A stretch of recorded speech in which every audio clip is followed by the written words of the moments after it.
Hi, what's up mga idol? Nandito naman po tayo sa aking channel.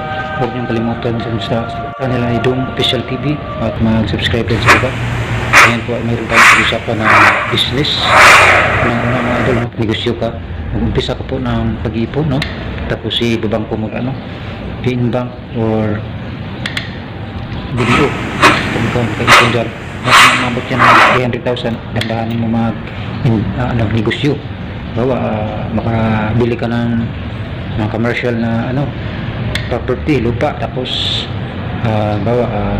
patayuan mo ng tapos magtanghay ka ng lawang tao. So mayroong yung mga happy kayo sa income mga idol, no? Iba't ibang mga klase, mga technique sa negosyo na pwede mong pakikitaan para yan yung reason.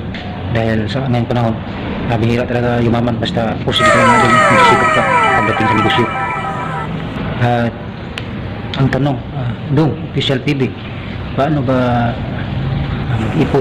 Kailangan mag-ipon ka sa mabuting paraan. Umpisa talaga dyan, magbabangko ka muna. Pag umabot ng 300,000 ang kapital mo, pwede mo na yan umpisahan. Yan ang technique sa pag-ipon para sa negosyo ka, no? At huwag mong kalimutan yun. Nandiyan lang po natin ay i-share sa inyo sa ngayong video na to tungkol sa negosyo. At maraming salamat po sa inyo mga idol.